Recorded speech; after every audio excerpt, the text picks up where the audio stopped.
welcome to you. Thank you so much for being here. This is Equity Applied, our Equity Mindset series, hosted out of Educational Equity Group within DICE, or the Division of Diversity, Inclusion, and Community Engagement. My name is Dr. Tiffany Butler. I'm the Interim Vice Chancellor for said division, or DICE as we affectionately call it, and my pronouns are she, her, and hers. And so just a couple of things to note. Number one, we're recording. So for the folks who are in the room, if you've got questions, or you can talk to any one of the DICE staff to be able to have those questions answered, or to make sure that we're aware of your boundaries. And as far as where Rutgers University sits in terms of native land, we always like to do as a practice a land acknowledgement just to recognize the land on which we stand. And so it's the ancestral territory of the Lenape people, and we pay respect to the indigenous peoples throughout the Lenape diaspora, past, present, and future, and honor those that have been historically and systematically disenfranchised. And we also honor or recognize that Rutgers University, like New Jersey and the United States of America, was founded upon the exclusions and erasures of indigenous people. Now, as we do this community acknowledgement, today is the day after the day after. And so I think I would be remiss if I didn't say it out loud. I would say encourage you. So number one, I thank you for being in community. I know that the day after might be a difficult time for folks to come outside or to just wanting to be in different types of community depending upon your feelings for where things sit. But I would encourage you to hold space for yourself, whatever it is that you need. And so whether it's in this room, please feel free to do that. But also, I think let's just take a collective moment to center ourselves in this particular space. And I know for me, what is helpful is just some box breathing, just to remove ourselves from where we were, wherever we came from, whatever the things are that may be on us. It could be where we are from the day after, it could be deadlines, it could be I don't know, things going on at home. It could be all manner of things. And so I'd like to encourage you to box breathe with me. Is that okay? We're going to do that with me. Are you going to engage? Is that a real thing? Okay, great. All right, I see smiles and head nods, and I appreciate it. For those who are online, please box breathe with me. For those of you who don't know, yes, I'm an interim vice chancellor for DICE, but I'm also a certified athletic trainer. So at the end of the day, I know it's a little bit different and weird, but I do have a background in kind of sports medicine, and so some of these things were very helpful for me coming through to be able to center and find myself fully present in different spaces. So let me move over here. You can all see me, and hopefully the folks online can see me. So if you feel comfortable and able, if you could close your eyes, find yourself sitting in a comfortable stance with your legs kind of uncrossed, feet planted on the ground, roughly about shoulder width apart, okay? Sitting in good posture with your back straight, but still comfortable. All right, great. So as your eyes are closed, I'm going to count for you with these breaths. I'd like for you to do a count of 4. So I'll say breathe, and you'll breathe in, inhale. 1, 2, 3, 4. You'll hold for 4, 2, 3, 4, and then exhale for 4, 2, 3, 4. All right, so let's begin. So inhale, deep breath. Inhale, deep breath. 2, 3, 4, and hold. 2, 3, 4, and exhale. 2, 3, and 4, and hold. 2, 3, and 4. Inhale one more time. 2, 3, 4. Hold. 2, 3, 4. Exhale. 2, 3, 4. And then hold that. 2, 3, and 4. Thank you so much. Hopefully, you're feeling slightly more centered and more present with us in this particular space. So, I am a former professor, and so I always have a little bit of an agenda or an overview just so you have an awareness of what's coming. And so we've done a welcome. Hopefully you feel welcome and centered in this space. I'm going to take a moment to introduce our speaker and share a little bit more, and then I'm going to get out of your way and let her share all of the beautiful, wonderful things related to first-generation success in the classroom and insights for effective teaching. We'll have a Q&A, and then we'll finish up our time together, at least this portion of our time together, with an evaluation. We'll dismiss into a chat and chew. So our primary goal with the Equity Mindset series is to be able to build a critical mindset for wherever you sit, to be able to see where inequity exists, and from your vantage point and your expertise, be able to adjust and bring it into a more inclusive space. And so we offer these workshops throughout the year, roughly about 3 to 5 per year, starting last year. And so this year, we decided to nestle one in our First Generation Celebration Week, right? So if you don't know, please know that this is First Generation Celebration Week, and tomorrow, November 8th, is National First Generation Celebration Day. And so across the nation, we are celebrating first generation folks. And so we thought the founding director of the Teaching and Innovation and Inclusive Pedagogy Center to come and talk to us about how to support first generation students through effective teaching would be very fitting. So let me share a little bit more about Dr. Tracy Marcella Addy. As I mentioned, she is the founding director of the Institute for Teaching, Innovation, and Inclusive Pedagogy, launched in 2024. She's an experienced and accomplished professional in educational development and oversees the mission and operations of the Institute. She's an academic leader, a scholar, an educator, author, and speaker, and is nationally renowned for her work in teaching and learning in higher education.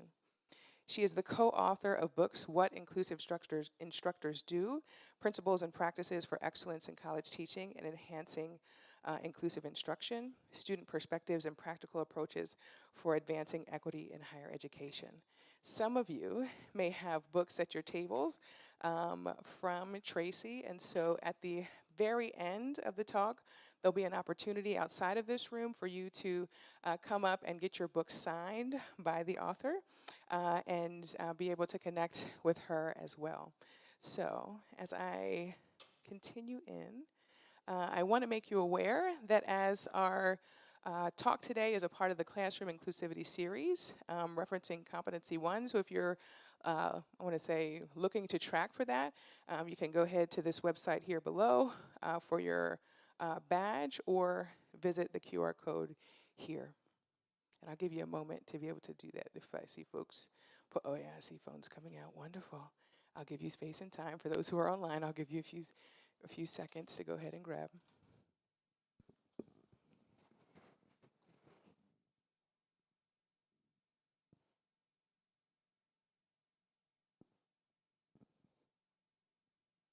Thank you.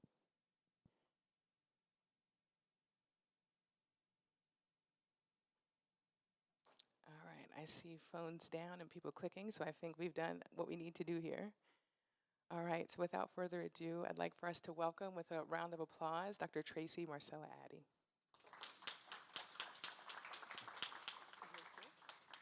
Do you want me to put this on the podium, or do you want to? There we go. Okay. Hello, everyone. Thank you so much for that introduction, Tiffany. It's really great to be here. My name is Tracy Addy. My pronouns are she, her. And I'm just thrilled to be able to share with you some insights into what I think are really effective teaching strategies. And I don't even just think them, students think them. The research says it. So it's just not me that thinks that these strategies are really critical, okay, for supporting first generation student success. So I am the founding director of our new Institute for Teaching. I hope that you will be able to engage in some of our initiatives later as well. We do a lot, and I'll talk a little bit more about the Teaching Institute in just a bit. But first, we're going to get started. So when we talk about first generation college students, who are we talking about? I thought at first it would be really good if we actually define who we're talking about here. That would probably be a great way to start. So if we look at how RU First defines it, which I really love, it's a more of a holistic approach to thinking about first-gen students. We can see that we're talking about students where neither their parents did get a 4-year college degree. But then, even more holistically, it could be any student who self identifies as not necessarily having this prior exposure or knowledge to an experience like being here, right? They can self identify in these other ways. And that makes perfect sense. So, when we think about First Gen today, as we center our conversation, this is who we're talking about. Now, I'd like to take a minute and just see who in the room, and you don't have to identify if you wouldn't like to, but is first gen. If you could like hold up and say and do a one first. Awesome. Now look at this. Awesome. I think you all should get a round of applause, right? Absolutely, right? For all the things that you've done and you've gone through to be here today, right? And all the role models that the role models that you will be as well. All right, so now that we've talked about first gen, I'm going to first start off with sharing stories of triumph, okay? Stories of triumph. And then we're going to go and we're going to dive into getting closer to our students in the classrooms here. So what I thought I'd do is share a couple of stories of individuals that you may have heard of before. The first one is Sonia Sotomayor. Who knows who that is? Yeah, okay. So Sonia Sotomayor, U.S. Supreme Court Justice, is considered, she identifies as a first generation college student. She was one. And she endured a lot of really interesting circumstances and challenges. She eventually went to Princeton and then also to Yale. And look at where she is now. She's written a book too. It's fabulous if you ever would like to read it. Now, if you actually look at her quote here, she says, if you don't come from a background that can explain the markers of life, the markers of success, then you don't really know how to aspire to success. So she describes a lot of her circumstance as not really knowing, how things worked and trying to navigate systems and places and trying to figure things out. And look at where she is now, okay? The first Latina who is in the U.S. Supreme Court. The next one I want to share is John Quinones. Okay, anyone heard of him? Seen him? Okay, all right. So he's a journalist and news correspondent. You can kind of see he's also been on some shows like What Would You Do? So John, similarly identifies as a first generation college student. He was a first generation college student. And he attributes a lot of his success to being able to participate in programs like Upward Bound, right? That really transformed his path. And now let's look at his quote. It sounds almost too simple to be true, but the first step, I think, in overcoming the odds and leaping over barriers and obstacles is reminding ourselves that it can be done despite the odds, despite what other people tell us.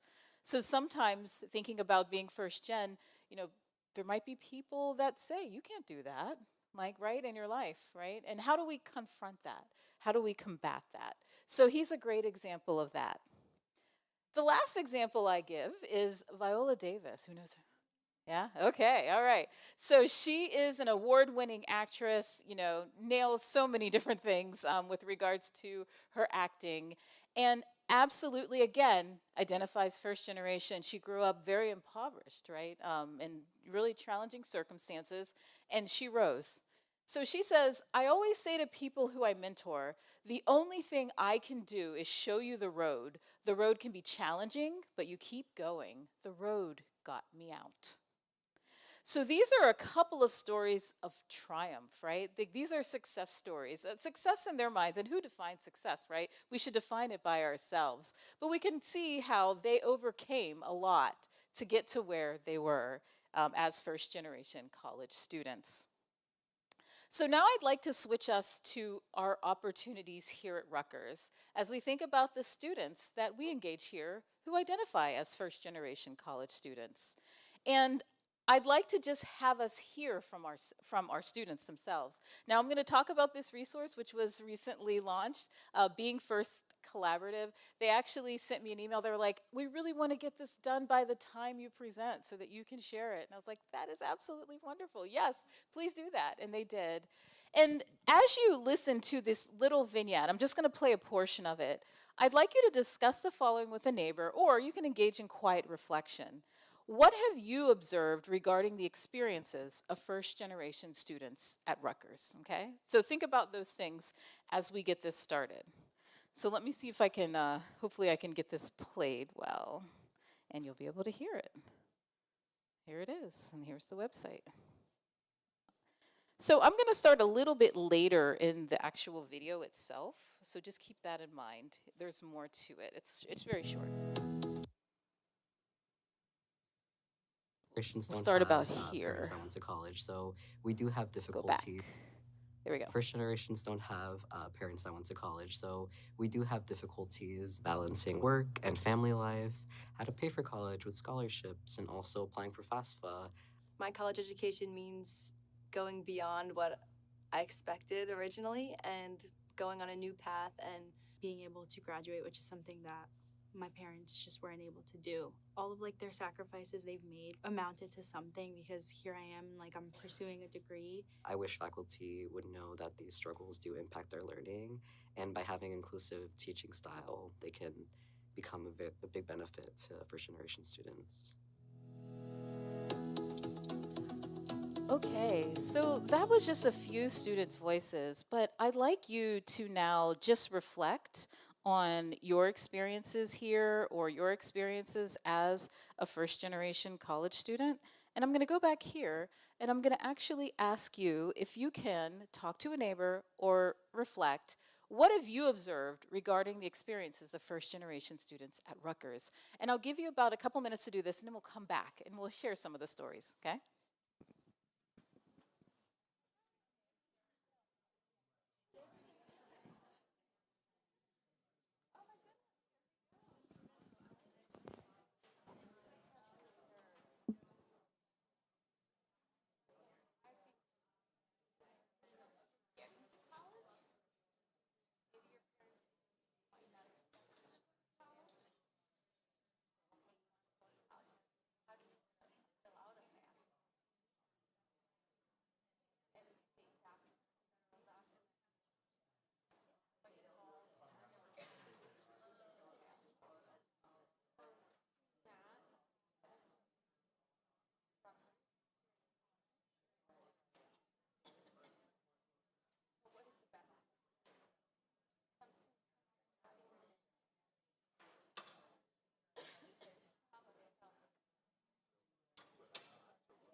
I see a lot of good conversations, so let's do like a number of minutes. If somebody in your table hasn't shared and wants to share, just if you can give them the opportunity to do that.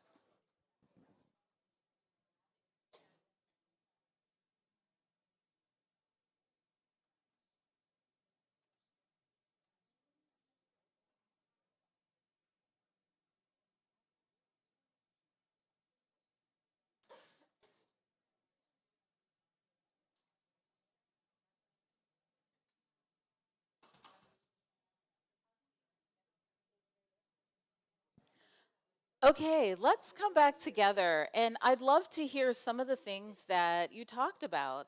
So, what did you share? Someone from this table be willing to share something that came up? And we'll use the mic just so that everybody can hear.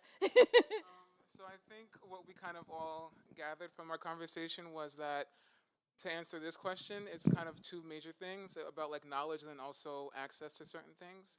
So thinking about our first gen kids not as just freshmen, but also postgraduate care as well, like finding them jobs and access to like the kind of dream that we are selling them in regards to college. Great, thank you. So knowledge and access, right, to all of these different experiences. I'd love to hear some other. Thank you. Will you be a runner for us? Yes. Okay, great. Someone else would like to share. What happened at your table? What did you discuss? How about this table? Can you share something? At our table, we discussed first-gen students, specifically freshmen, feeling overwhelmed when entering this large university and finding their space, and also knowing where to go for their point of contact and attempting to solve issues on their own. Yeah, absolutely. It's a big place. How do they navigate, right? A very big university like Rutgers, and what resources are available? Great. Let's hear from another group. Yes. Would you like to share?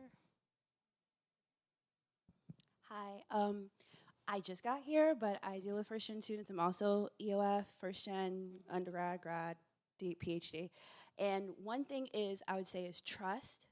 So you can have a million and one resources. I like to call it like Short Hills is across the street, and there's like some really great Louis Vuitton in there.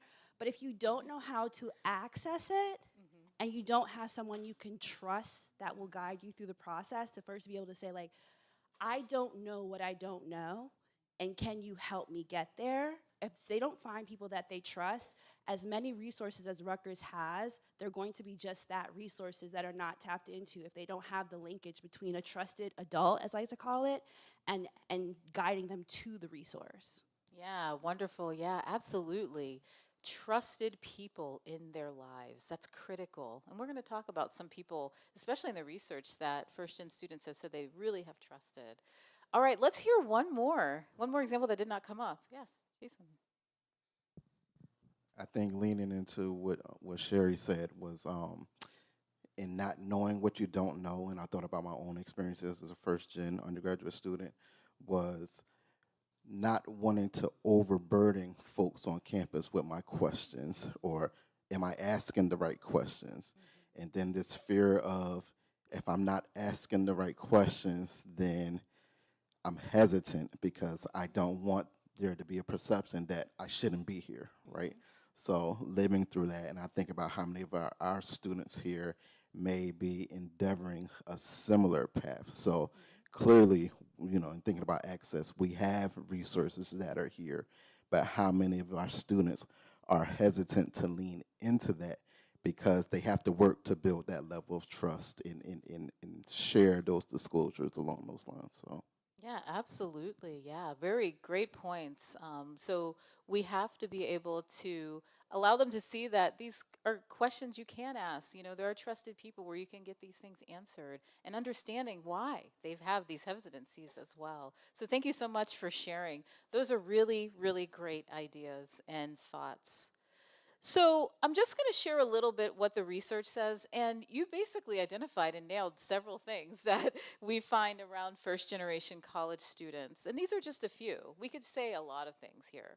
So the first is that there's this hidden curriculum. I heard overwhelming, right? I also just heard this idea of, I have all these questions, and where do I get them answered? And should I be burdening people with all of these questions? There's a hidden curriculum, right, here at Rutgers, at every institution, where there's certain things that people know, right, like that they can do and that they should do as a student.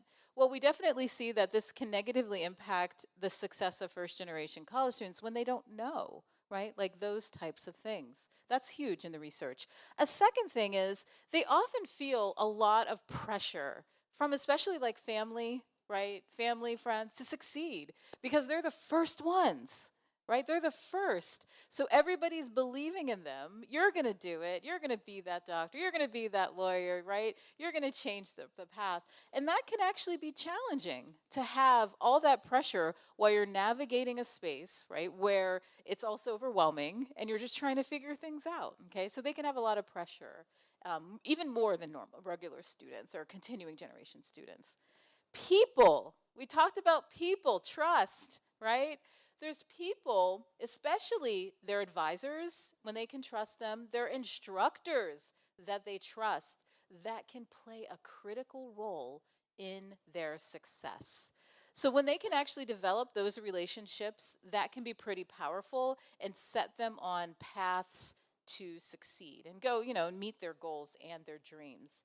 In addition, we also have to think about their intersectional identities too, right? So what comes with this as well, sometimes, you know, some of the examples I gave earlier, like Viola Davis, first generation student, also lower socioeconomic class, like all these things are going to play a role in how they experience and come to these environments, especially here at Rutgers. So these are a couple of big areas that they've really thought about in the research, and there's more, like I said.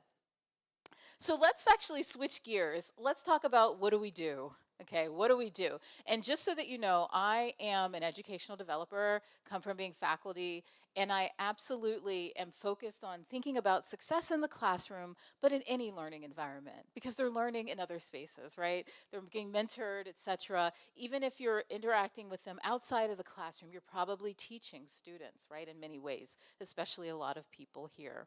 So I'm going to share with you a couple of big things, okay?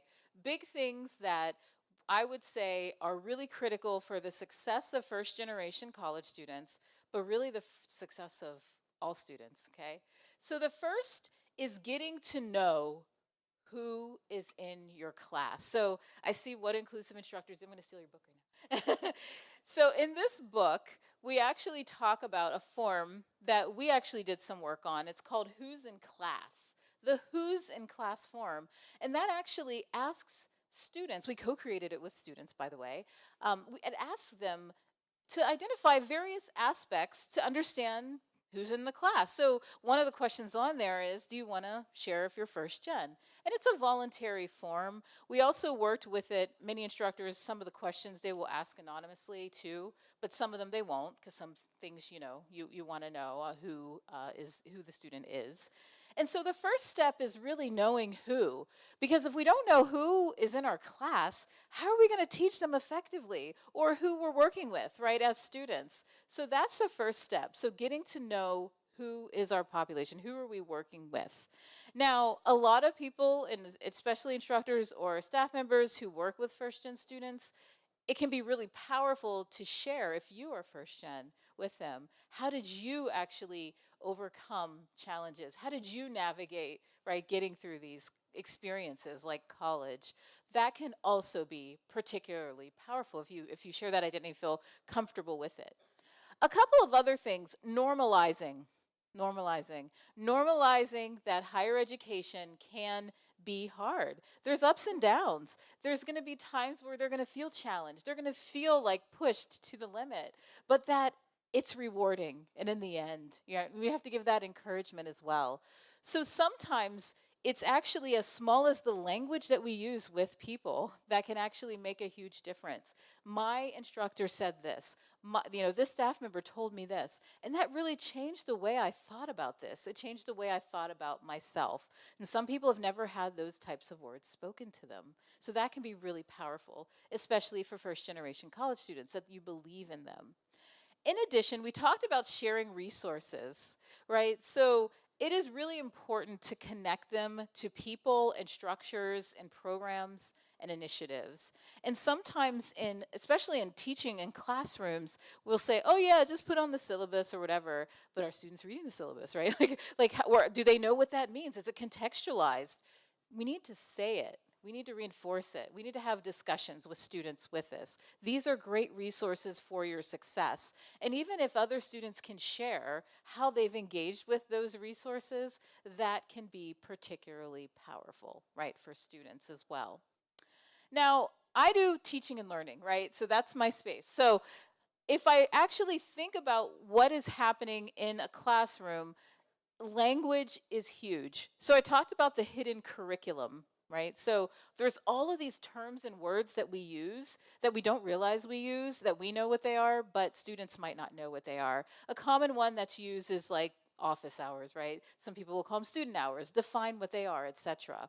So we really need to make sure on our syllabi or when we're teaching students that we're not assuming they know certain things, right? We're just going to define it like we would define it with anybody and be very clear and transparent. And that's going to be a lot, that's going to make a big difference. And I mentioned earlier was this idea of like, I don't want to ask people so many questions. I don't want to burden them. Well, when we make it clear and transparent, we're opening it up for everybody so that they can actually understand, right? And they can actually follow along. We have some really cool frameworks in higher education that really focus on transparency. One of them is called Transparency in Learning and Teaching. It's called TILT. And you can actually look it up. It's TILT Higher Ed. So what we'll do is we'll actually have our students, or I'll do this, and we'll actually take assignments and we'll tilt them, what we call tilting. And that tilting basically means that that assignment is now going to make sure we have a clear purpose. So why are you doing this work? What are the goals, right? What are the outcomes that we're trying to achieve here so that students understand what those are? In addition, the criteria. So what are the, well, actually, let's go to the tasks first. The tasks, what are you having students do? What tasks do they need to perform? And that's really important because sometimes we give students like these assignments, and even if you're giving them a different kind of assignment outside of the class, and you just say, do this, and they're like, well, how do I do that? Like, what steps do I take, right? It's very opaque, some of the assignments that we've given students. So you actually make it very clear. And then also the criteria for success. What does success look like on this assignment?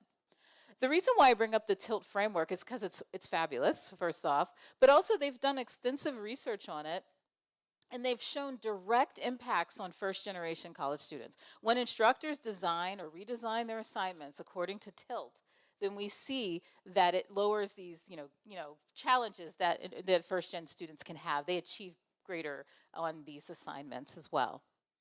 In addition, in a classroom setting, we need to give students time to practice, even beyond the classroom setting. So one of the challenges in higher ed is like, let's give all these tests and high stakes, and we need to have those, right? Like they're there, for various reasons and contextual reasons. But the more we can do low stakes and low weight is better. So essentially, that first test the students have, when it's worth 50% of their grade, they haven't even had a test like this before. This is all very new to them. That's going to maybe even destroy their grade. And then what hope is that, right? And we also want them to come in and have practice time. So being able to have more low stakes assessments, low weight, especially early in a class, so that they can get used to this idea of like, what is this like, right? What is this class like? What is the instructor like? Can be really helpful. A couple of other areas I'll just say is growth mindset. Who's heard of growth mindset before? All right. So growth mindset comes from the foundational work of Carol Dweck and has been built upon by many other people, okay? It's this idea that intelligence is not fixed. It's not fixed. And so we can have a growth mindset about our students and see their potential, right? And they can practice with effort, et cetera, they can get better. And that's opposed to this idea of fixed. And actually what now they say in the research is that there's a continuum. You go back and forth from fixed to growth and fixed to growth. But for students, all students, even first-gen students, having growth mindset language can be very valuable for them. So saying things like that, even if you didn't do well on that, try it again, try it next time. Or what can you do next time to do better to succeed? So that's actually not putting them in a box and saying, oh, well, this student, they won't be able to succeed, but actually giving them that encouragement that they need, right, to really propel them to move forward. So learning from practice is great for student success. And I'll give you two more, even though there's so many more things we could say. Have them reflect on their successes. At the end of your class, or whatever it is that you're doing with students, it even could be if you're mentoring students in other spaces, have them say what helped them succeed. What helped them succeed? Have them write it out and tell them you're writing a letter to a future student, and give them to the next students so they can actually unveil that hidden curriculum, right? So they're going to actually talk about what are the things that helped me and pass it on, right, to other students as well. So that can be super helpful for our students to be able to navigate. And we see that also, again, playing out in the research. When they know that there are certain things they're going to have to navigate, that's going to be really important for them to actually overcome those kind of barriers. And then lastly, remind them of their successes. It can be so hard, right? Challenging in teaching and learning and in higher education to be a college student. So it can be overwhelming. Remind them of their progress, where they're making good strides along the way, and to keep kind of moving forward.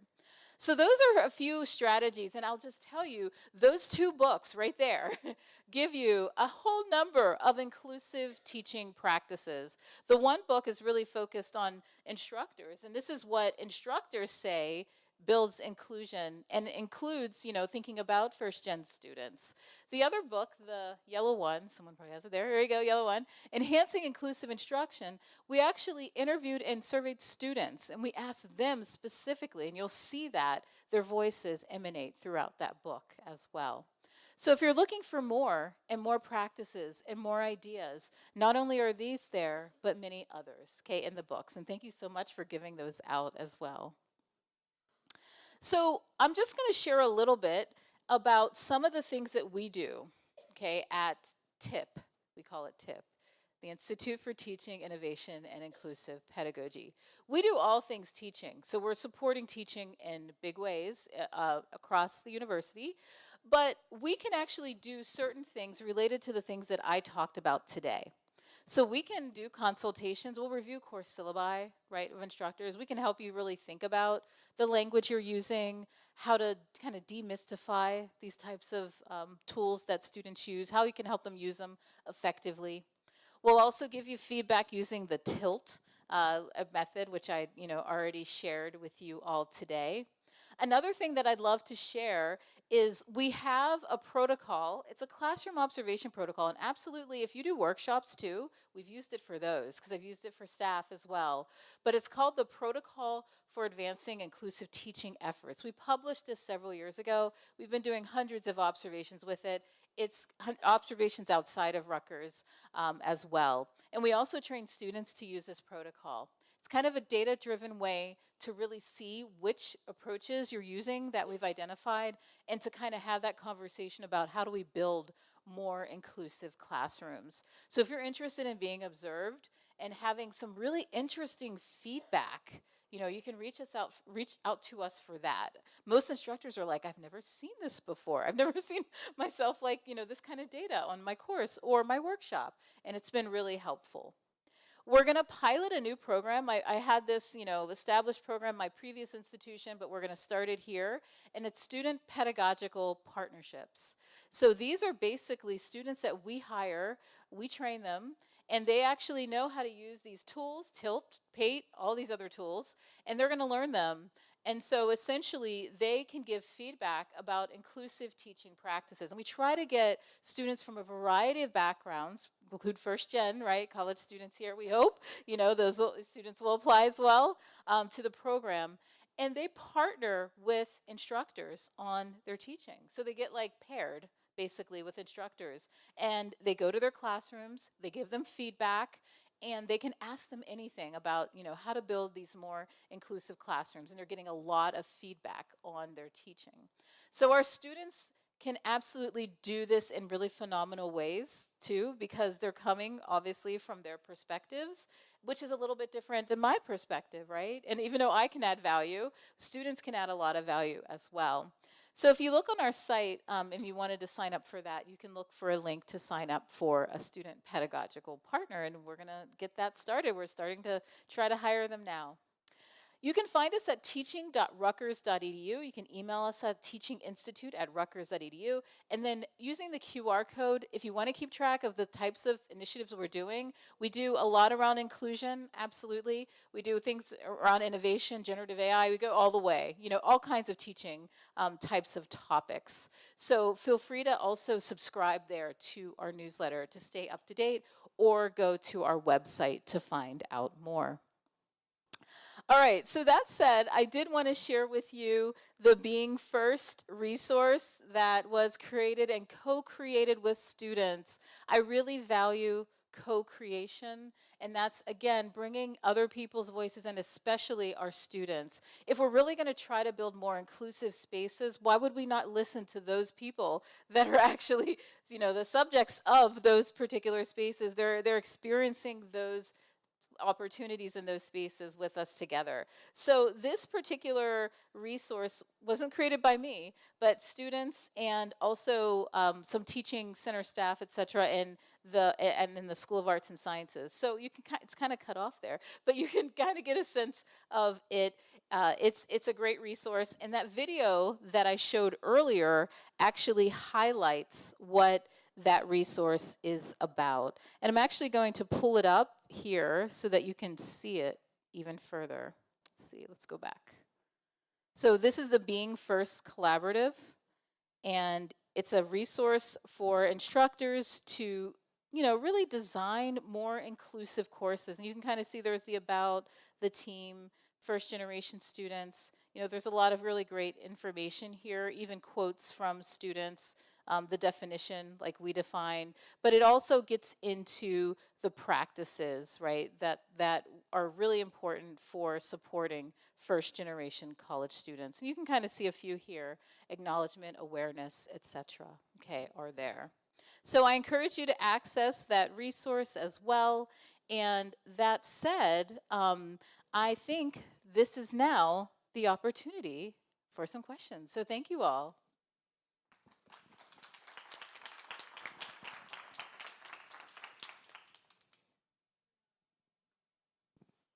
All right, so if there are questions in the room, that's great. We can start there.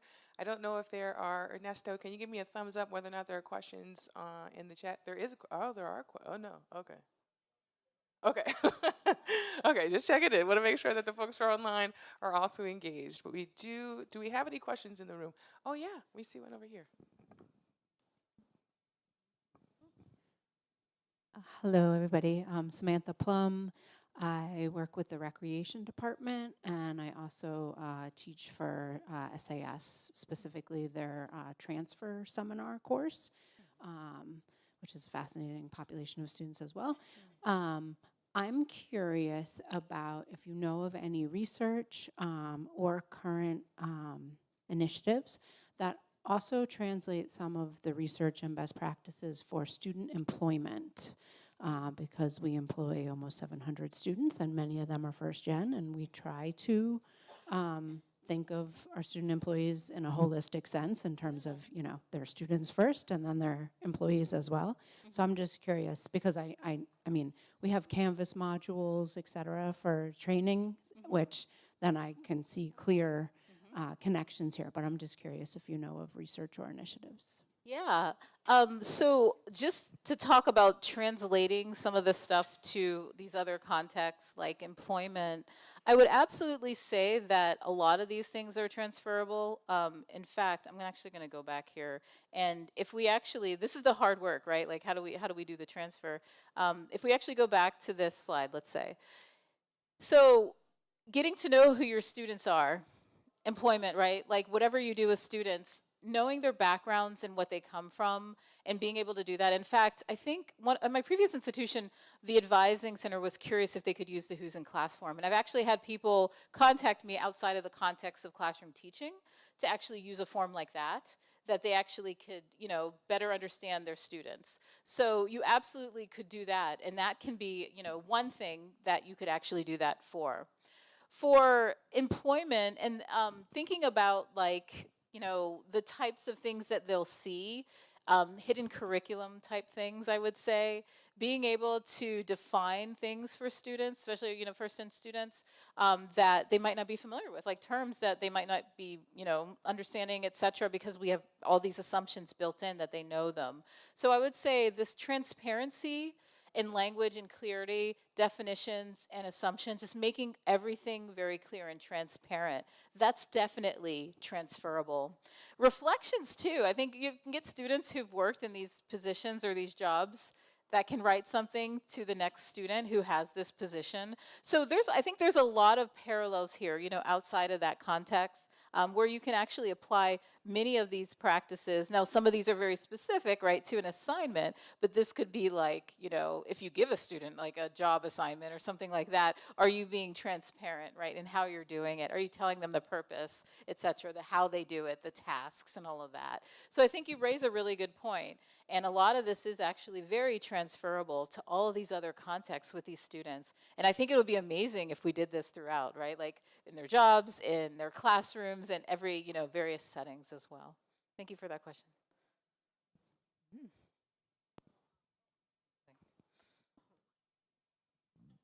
Okay.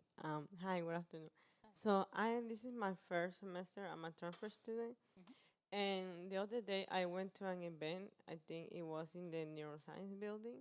So there was someone, I don't remember the name, but it was someone showing their research that they done. So I'm really curious into opening my own research about brain tumors in adolescents. So I don't know how I could start doing that because I know there's like a lot of process because I was speaking with Dr. Stacy, I think that's her name. Okay. Not sure, but like she was telling me that it's like a lot of work you need to work on, but like nothing is possible. So I'm just trying to look for like resources to be able to open my own research about that topic. Oh, that's Hopefully. wonderful. So it depends on also the kind of research you're talking about, and I'm sure other people in this room can answer this some of this question even better than I am, but being able to work on a specific passion topic, right? Like, and do that as a student, I think it's a really great thing. If you have opportunities to also do like independent studies or that kind of work, that can really get you into that space too. So, and maybe someone here also could share more about like independent studies. I don't know, you might have good knowledge of them, or other kind of internship opportunities where they might allow you, because a lot of the research, that's done, it's usually specific areas, right, that the instructor is focusing on in their studies. So you could look up people who do similar things as mentors as well, and thinking about your research. I'd imagine that could also be really helpful. Did you want to share something, So Jason? I was going to share two resources. So first, a great opportunity, especially as a transfer student and navigating Rutgers, New Brunswick. You can visit our Arresti Research Center site. Interdisciplinary, and is a good starting point for you to see not only the type of research and opportunities that are available, but the different faculty mentors across campus that are looking for students like you, who already have a vested interest in exploring research along those lines. Another resource I want to share, and for those that are participating virtually, thinking about transparency and how we help students navigate the hidden curriculum. If you visit the success.rutgers.edu website, there is a tab that says How To. And in the middle of that page, there is a resource of definitions and terms. It's an ongoing document, but it's a 12-page document right now, and it has different subgroups that provide in-depth definitions of different resources. So by academic terms, by financial terms, in terms of titles, for example. What's a provost versus what is a registrar? In terms of advising and registration, there's a section that discusses, well, what is satisfactory academic progress? What does degree applicable mean? I'm thinking about from a new transfer experience and navigating just Rutgers lingo. What's SAS, and some folks may say, well, what's SAS, or what's SEBS, and what's SEBS? So even what's SMLR, or is it similar, right? But at least it helps you identify what those units are and what those resources are. And I know a lot of our faculty, they put that link on their course syllabi, but it's a great opportunity to allow our students to have a resource and self-paced to get a better understanding of what are all of the nuances and services that are available, but we understand there's complexity along those lines. So in order to provide some transparency in that, that's a great resource as well that you can navigate. So Perfect. Thank you so much for sharing that. oh, so it's on the success.rutgers.edu website, and there's a how-to tab, and you'll see definitions and terms. Wonderful. Thank you so much. All right, additional questions?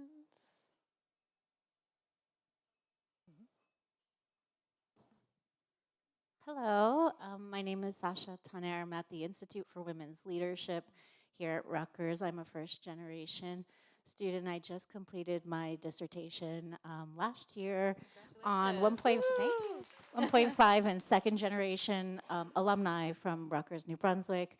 I have a couple of observations and just thoughts. I really loved your comments. I'm going to look at that resource. And I used the First Gen Office website also. The expanded web definition of first-gen students to include students who have parents who've been educated outside of the U.S. Yes. I felt that was a really important aspect that students don't often connect the dots for themselves, and it does, I think, help when those dots are connected.